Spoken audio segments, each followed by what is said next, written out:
belajar tentang mata kuliah bimbingan karir untuk pertemuan kedua. Dan sebelum kita memulai pembelajaran, saya minta satu orang untuk memimpin mengaji dulu agar supaya pembelajaran kita bisa lebih dekat. Siapa yang mau? Oke. A'udzu billahi minasyaitonir rajim. Bismillahirrahmanirrahim. Qul ya ayyuhal kafirun. Kita masuk pembelajaran, kita absen dulu ya. Madinah, Alia, Nizam, Raka. Oke. Tentunya sebelum kita masuk pada pembelajaran, kita perlu tahu bimbingan karir itu berasal dari mana. Ada yang tahu bimbingan karir dari mana?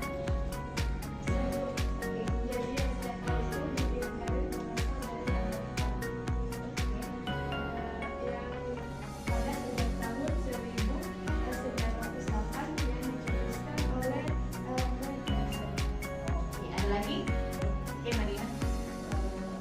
Saya tahu itu tokoh penting dari bimbingan karir itu Frank Parson. Itu juga dikenal sebagai bapak bimbingan karir itu.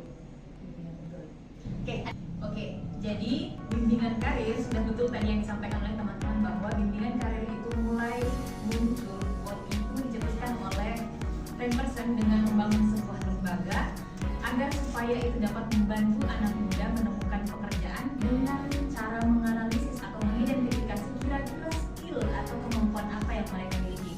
Itu dari sejak tahun 1908. Kemudian masuk ke Indonesia itu pada tahun 1951.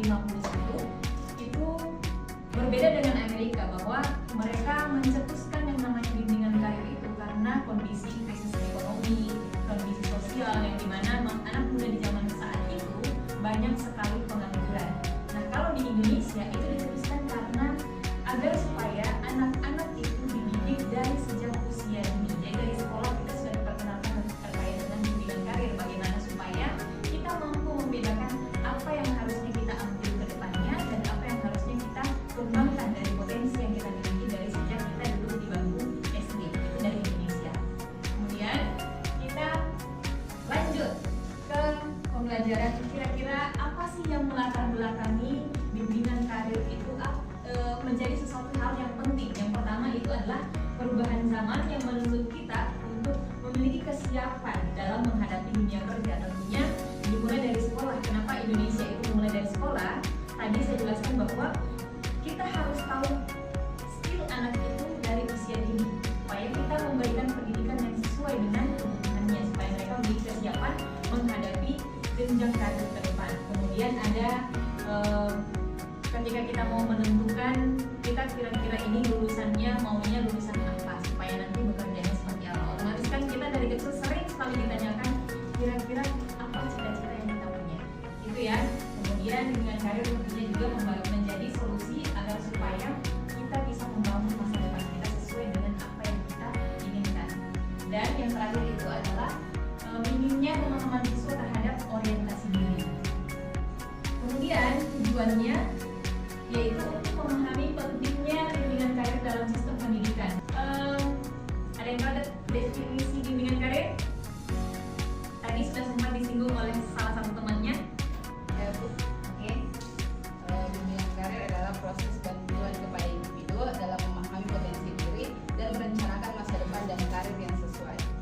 Oke, terima kasih. Oke, jadi betul yang dikatakan oleh Mira bahwa bimbingan karir itu adalah proses bantuan agar supaya siswa atau peserta didik itu bisa mendapatkan apa yang mereka butuhkan dalam hal karir. Jadi kita harus fokus pada minat bakat, kita harus fokus pada nilainya dan kondisi pasar kerja, yaitu bagaimana di dunia kerja di lapangan itu seperti apa, kira-kira pekerjaannya peluangnya bagaimana, itu yang perlu kita ketahui. Kemudian di sini kita masuk pada urgensi layanan bimbingan karir, yaitu yang pertama adalah bagaimana kita mempersiapkan peserta didik menghadapi dunia kerja. Kemudian yang kedua yaitu mengurangi angka pengangguran. Kemudian yang ketiga adalah bagaimana membantu siswa untuk membuat keputusan karir yang sesuai dengan apa yang mereka mereka butuhkan dan lebih rasional. Oke, kalau teman-teman tentunya sudah pernah belajar teori dan teknik bimbingan konseling ya. Maka dari sini saya mau teman-teman membagi kelompok, kemudian kita praktek bagaimana caranya melakukan bimbingan karir.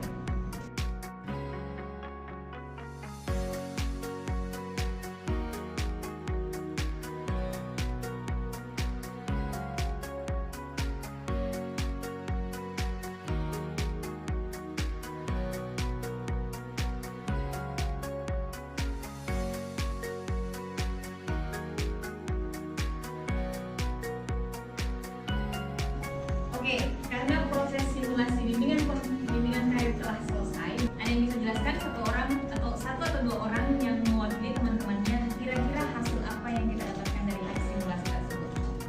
Saya Bu. Baik, terima kasih.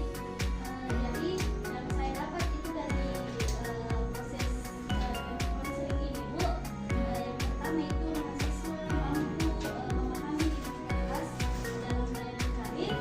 Terus yang kedua mampu memfasilitasi diskusi dan eksplorasi minat karir. Dan yang ketiga bisa menerapkan pendekatan konseling klasikal secara efektif. Mungkin itu saja. Baik, terima kasih ya. Oke, ada lagi? Saya dapatkan dari simulasi bimbingan karir itu bahwa mahasiswa mampu memahami layanan bimbingan karir individual serta mampu menerapkan pendekatan pelan dan eksplorasi karir serta mampu mengembangkan keterampilan komunikasi konseling baik itu dalam hal empati, probing dan training. Mungkin itu saja. Oke, terima kasih. Terima kasih sebelumnya terkait dengan ini, itu tentunya dapat membantu siswa dalam proses pemahaman diri, memahami bakat, dan memahami potensi yang mereka miliki. Nah, ada hal yang perlu kita ketahui bahwa menjadi seorang konselor, ada beberapa hal yang perlu kita pahami bahwa kita tentunya dalam proses belajar, dalam proses konseling itu ada beberapa hal penting. Yang pertama, bagaimana kita menanggapi orang-orang di sekitar. Jadi kita sebagai seorang konselor harus profesional. Tentunya kita tidak bisa memilih bahwa klien yang akan datang ke kita itu kira-kira beragama apa, kira-kira rasnya seperti apa, budayanya seperti apa. Tapi kita yang harus menjadi seseorang yang lebih profesional dalam menerima dan menanggapi orang-orang tersebut. Misalnya, mungkin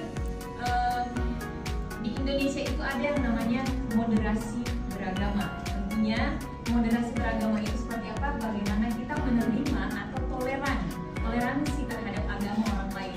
Sebagai konselor yang profesional itu tidak boleh memilih atau memspesifikasikan bahwa saya hanya menerima klien yang beragama Islam. Tidak bisa ya. Jadi kita harus menerima dari berbagai macam suku, budaya, dan agama yang ada di Indonesia ataupun di luar. Jika kita bertemu dengan orang yang mungkin non-muslim, maka kita harus tetap memperlakukan dia sama seperti dengan orang-orang muslim yang kita hadapi. Itu tadi sudah sempat di awal pembelajaran itu sudah disampaikan ketika tadi salah satu teman kita mengaji bahwa di akhir ayatnya disampaikan bahwa lakum dinukum waliyadin. Maka agamamu dan agamaku adalah agamaku. Dalam proses kehidupan kita tentunya dalam membantu orang lain kita tidak memandang kira-kira agama apa dia, gitu ya. Kita mungkin mau proses bimbing nih, agama apa dulu, nanti tidak mau Kak bimbing misalnya kalau bukan orang Islam. Nggak bisa begitu ya. Kita harus memiliki toleransi yang tinggi terhadap sesama kita. Mereka tetap tetap saudara kita meskipun kita mungkin tidak seiman, gitu ya. Kita hanya tidak seiman, tapi kita tetap saudara. Jadi perlu kita tekankan ke dalam diri kita bahwa dalam proses membantu, membimbing, dan berteman dengan siapapun itu kita tidak seharusnya mengklasifikasikan bahwa kita hanya boleh berteman dengan sama muslim saja. Jadi dalam proses bimbingan konseling tersebut kita harus memiliki jiwa toleransi yang tinggi. Tidak memperlakukan orang lain dengan melihat dari agamanya seperti apa, tapi kita harus membantu orang lain karena dia adalah saudara kita. Gitu ya? Paham? Oke, sebelum kita mengakhiri proses pembelajaran, maka saya evaluasi dulu. Jadi kira-kira dari tadi, dari hasil pembelajaran kita apa saja sih yang kita pahami? Mungkin kita mulai dari Nisa. Kira-kira apa yang Nisa pahami tentang urgensi layanan bimbingan karir? Dari penjelasan saya tentang layanan bimbingan karir, saya memiliki urgensi yang sangat tinggi. Layanan bimbingan karir sangat penting dalam konteks pendidikan dan kehidupan individu karena membantu peserta didik atau konseling memahami, merencanakan, dan mempersiapkan masa depan karir mereka secara sadar, terarah, dan tentunya realistis dan aman. Mungkin itu saja yang saya kami kembalikan ke Baik, terima kasih. Oke, tepuk tangan dulu. Oke, lanjut ke Nizam. Kira-kira dalam proses bimbingan karir, kita perlu melakukan kolaborasi dengan siapa saja? Jadi saya akan bilang dulu yang pertama yang harus saya ajak kolaborasi yaitu yang pertama adalah guru BK atau bimbingan dan konseling.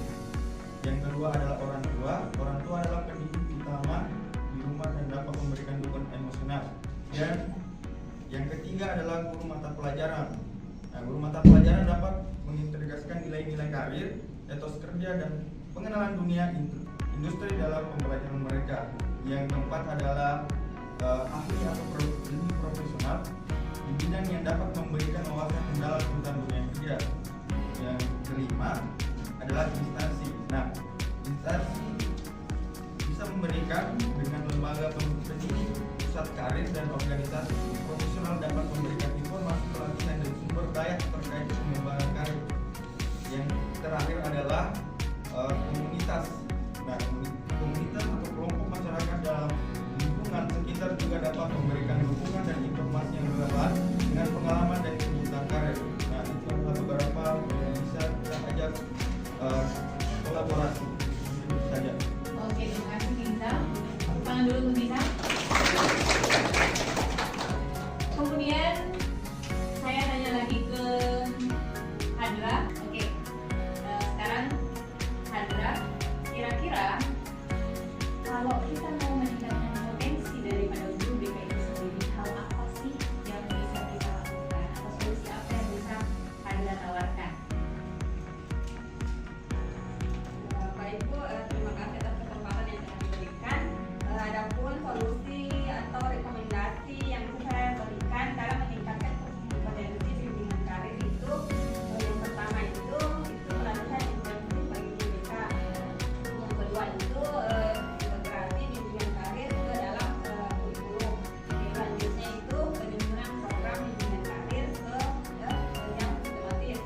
Dan yang terakhir itu dukungan kebijakan dari pemerintah dan dinas pendidikan. Itu yang bisa saya sampaikan. Baik, terima kasih. Oke, kita lanjut ke Wahdania. Wahdania, kira-kira nih kalau misalnya layanan bimbingan karir itu tidak ada di Indonesia, kira-kira apa yang bakal jadi dampak negatif apa yang bisa ditimbulkan? baik, terima kasih atas kesempatan yang diberikan. Dampak negatif jika bimbingan ini tidak ada yaitu seseorang bisa saja mengalami kebingungan dalam menentukan pilihan hidup dalam masa depan. Hal ini juga dapat mengakibatkan salah memilih jurusan pendidikan dan pekerjaan. Baik, terima kasih. Oke, kita lanjut ke kesimpulan dari pembelajaran ini. Siapa yang mau pertama? Ada yang mau? Atau saya tunjuk? Tunjuk. Oke, Madina.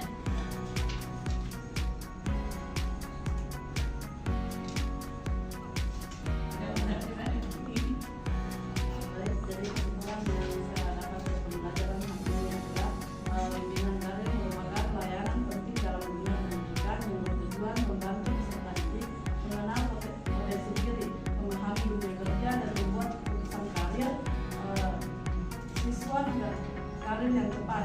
Melalui bimbingan karir, siswa tidak hanya dibantu dalam memilih jurusan atau pekerjaan, tetapi juga dibimbing untuk membangun kesadaran diri, merencanakan masa depan serta menyelesaikan diri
mengerjakan tugas di rumah, di sekolah.